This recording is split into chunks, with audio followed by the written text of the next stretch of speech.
गगन GS study point पर आप सभी का स्वागत है। रेलवे एनटीपीसी और ग्रुप डी 2025 के लिए जीके जीएस में आज से हम लोग शुरू कर रहे हैं इंडियन पॉलिटी, जिसकी आज होगी पहली क्लास, जो कि है संवैधानिक विकास और विशेषताएं। तो आप सभी लोग इस क्लास को ध्यान से देखिएगा और गगन जीएस स्टडी पॉइंट चैनल को लाइक शेयर सब्सक्राइब जरूर करिएगा दोस्तों। तो आइए शुरू करते हैं आज की क्लास।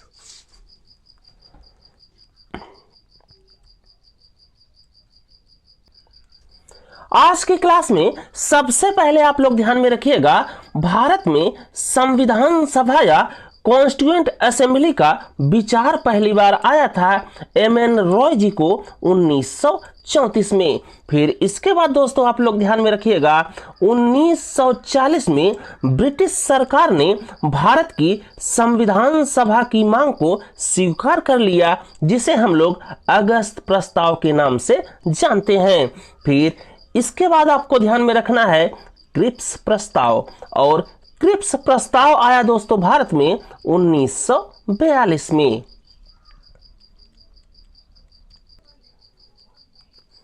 इसके बाद आप लोग ध्यान में रखिएगा कैबिनेट मिशन, और कैबिनेट मिशन भारत में आया 1946 में, और कैबिनेट मिशन के सदस्य थे दोस्तों लॉरेंस एस क्रिप्स और एवी अलेक्जेंडर। फिर कैबिनेट मिशन ने अपनी रिपोर्ट दी 16 मई 1946 को, और कैबिनेट मिशन की इस रिपोर्ट के अनुसार कॉन्स्टिट्यूएंट असेंबली या संविधान सभा के कुल सदस्यों की संख्या होगी दोस्तों 389 या 389।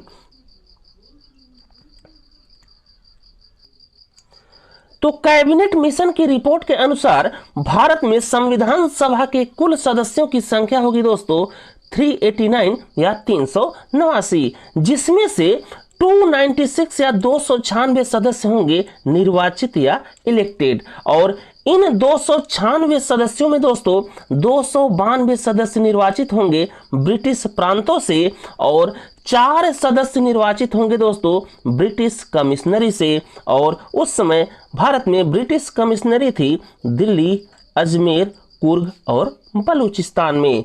तो इस बात को आप लोग ध्यान में रखिएगा कि कैबिनेट मिशन के रिपोर्ट के अनुसार भारत में संविधान सभा के कुल सदस्यों की संख्या होगी 389, जिसमें से 296 सदस्य होंगे निर्वाचित या इलेक्टेड, और इन 296 सदस्यों में दोस्तों 292 सदस्य ब्रिटिश प्रांतों से निर्वाचित होंगे, और 4 सदस्य ब्रिटिश कमिश्नरी से निर्वाचित होंगे। और उस समय भारत में ब्रिटिश कमिश्नरी थी दिल्ली, अजमेर, कुर्ग और बलूचिस्तान में।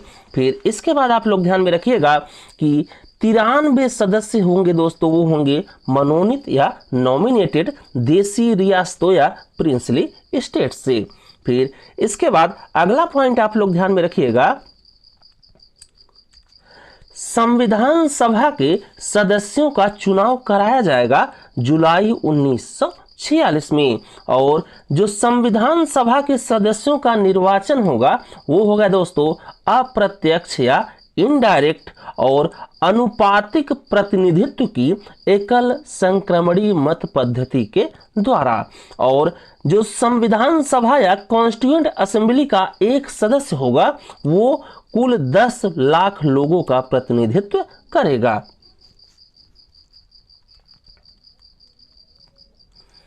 इसके बाद आप लोग देखिए संविधान सभा की बैठक या सीटिंग ऑफ कॉन्स्टिट्यूएंट असेंबली। तो इसमें सबसे पहले आप लोग ध्यान में रखिएगा, संविधान सभा की पहली बैठक हुई या पहली सीटिंग्स हुई 9 दिसंबर 1946 को, जिसमें संविधान सभा का अस्थायी या टेम्पररी चेयरमैन या सभापति चुना गया डॉक्टर सच्चिदानंद सिन्हा जी को।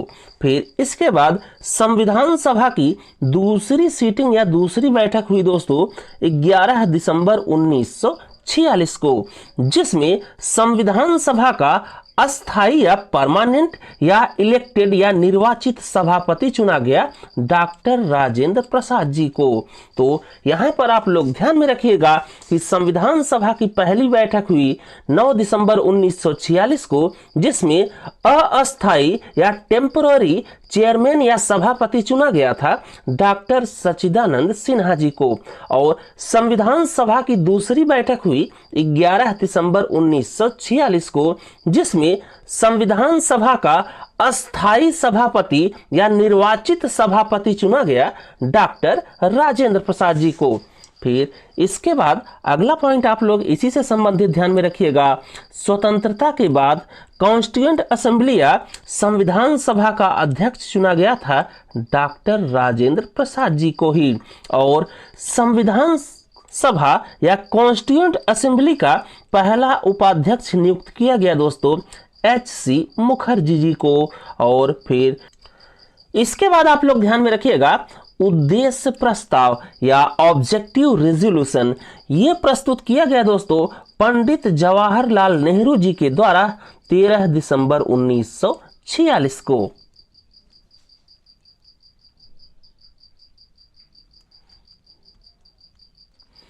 इसके बाद आप लोग ध्यान में रखिएगा, स्वतंत्रता के समय ब्रिटेन के प्रधानमंत्री थे क्लेमेंट एटली, जिन्होंने भारत में एक गवर्नर भेजा जो कि थे लॉर्ड माउंटबेटन। और लॉर्ड माउंटबेटन ने रिपोर्ट दी 3 जून 1947 को। फिर इसके बाद दोस्तों स्वतंत्रता अधिनियम या इंडिपेंडेंस एक्ट बना 18 जुलाई 1947 को। फिर इसके बाद राष्ट्रीय ध्वज को मान्यता दी गई दोस्तों 22 जुलाई 1947 को। फिर इसके बाद 14 अगस्त 1947 को पाकिस्तान को आज़ाद कर दिया गया और 15 अगस्त 1947 को भारत को आज़ादी मिली। तो इतनी बात दोस्तों आप लोग यहाँ से ध्यान में रखिएगा कि स्वतंत्रता के समय ब्रिटेन के प्रधानमंत्री थे क्लेमेंट एटली, जिन्होंने भारत में गवर्नर भेजा लॉर्ड माउंटबेटन को, जिन्होंने अपनी रिपोर्ट दी 3 जून 1947 को। फिर इसके बाद भारत में स्वतंत्रता अधिनियम बना या इंडिपेंडेंस एक्ट बना 18 जुलाई 1947 को। फिर इसके बाद अगला पॉइंट आपको ध्यान में रखना है कि राष्ट्रीय ध्वज को मान्यता दी गई दोस्तों 22 जुलाई 1947 को। फिर 14 अगस्त 1947 को पाकिस्तान को आज़ाद कर दिया गया और 15 अगस्त 1947 को भारत को आज़ादी मिली।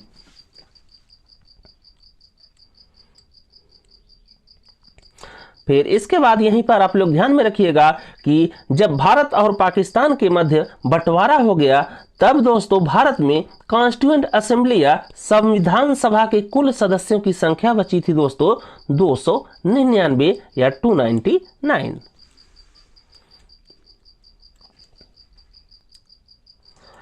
इसके बाद आप लोग ध्यान में रखिएगा, प्रारूप समिति या इसी को कहा जाता है ड्राफ्टिंग कमेटी या इसी को कहा जाता है मसौदा समिति। और प्रारूप समिति का गठन हुआ दोस्तों 29 अगस्त 1947 को। और प्रारूप समिति या मसौदा समिति के अध्यक्ष थे डॉक्टर भीमराव अंबेडकर जी। और अंबेडकर जी को दोस्तों भारतीय संविधान का जनक भी कहा जाता है। इसके बाद आप लोग प्रारूप समिति या मसौदा समिति के जो अन्य सदस्य थे उनका भी नाम आप लोग ध्यान में रखिएगा।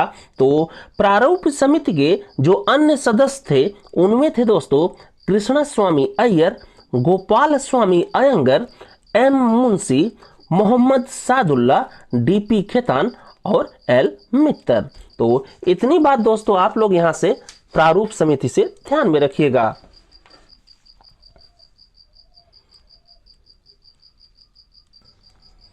इसके बाद अगला पॉइंट आप लोग ध्यान में रखिएगा, भारतीय संविधान या इंडियन कॉन्स्टिट्यूशन को कॉन्स्टिट्यूएंट असेंबली या संविधान सभा के द्वारा अपनाया गया 26 नवंबर 1949 को। फिर इसके बाद अगला पॉइंट आप लोग ध्यान में रखिएगा कि भारतीय संविधान या इंडियन कॉन्स्टिट्यूशन को आंशिक रूप से लागू किया गया था 26 नवंबर 1949 को।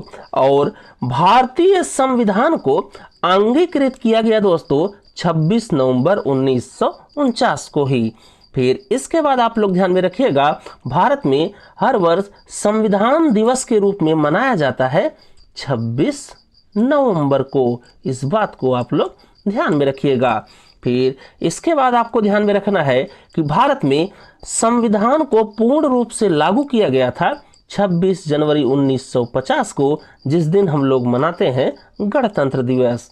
फिर इसके बाद आप लोग ध्यान में रखिएगा दोस्तों कि 26 जनवरी 1950 को ही अशोक के द्वारा सारनाथ में स्थापित सिंह स्तंभ को राष्ट्रीय चिन्ह के रूप में मान्यता दी गई थी।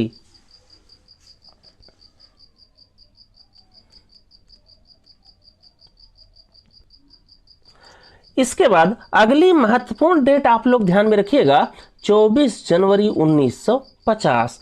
तो 24 जनवरी 1950 को क्या क्या महत्वपूर्ण घटनाएं घटित हुई दोस्तों, उसे हमको ध्यान में रखना है एग्जाम के दृष्टिकोण से। तो 24 जनवरी 1950 को दोस्तों आप लोग सबसे पहले ध्यान में रखिएगा कि इस दिन संविधान सभा का अंतिम सत्र ऑर्गेनाइज किया गया।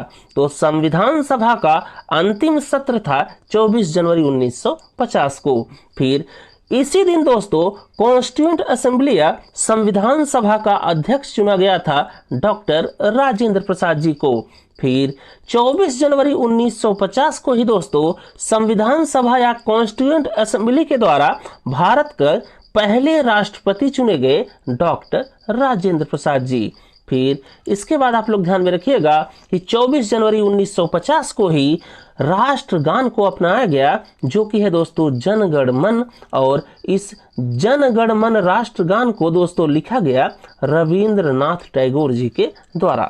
फिर इसके बाद आप लोग ध्यान में रखिएगा कि 24 जनवरी 1950 को ही राष्ट्रगीत को भी अपनाया गया, जो कि है दोस्तों वंदे मातरम, और इसे लिखा गया बंकिम चंद्र चटर्जी जी के द्वारा।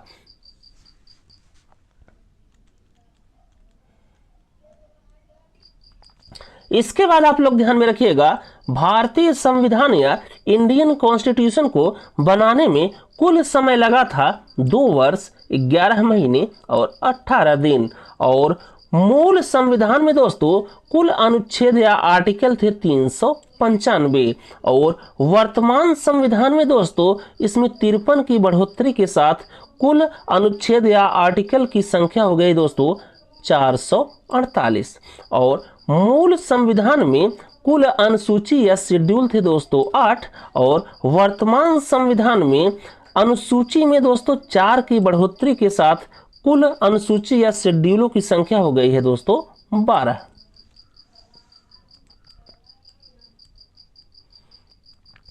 इसके बाद नोट्स में आप लोग ध्यान में रखिएगा, भारतीय संविधान में संसदीय शासन प्रणाली का प्रावधान है जो संरचना में संघीय है तथा इसमें कुछ एकात्मक विशेषताएं भी हैं।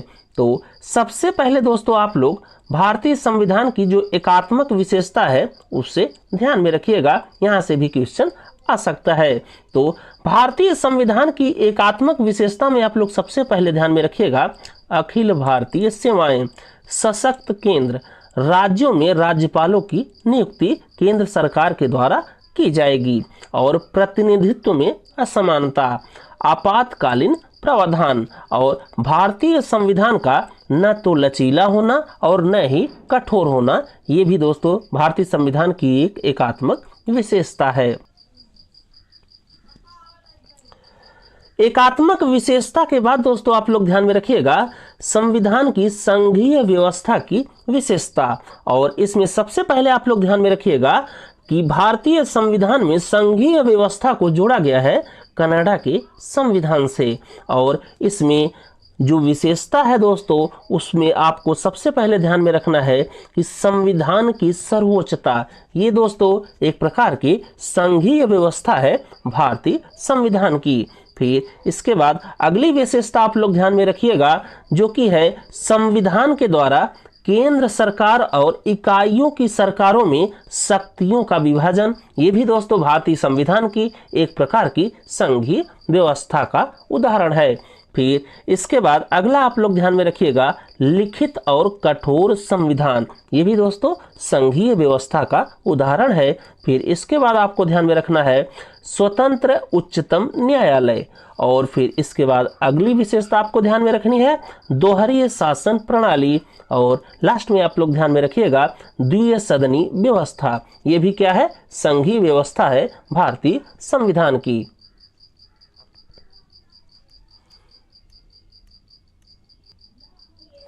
इसके बाद आज की क्लास का लास्ट पॉइंट आप लोग ध्यान में रखिएगा दोस्तों, 1925 में केंद्रीय विधानसभा के प्रथम अध्यक्ष बने विट्ठल भाई पटेल जी।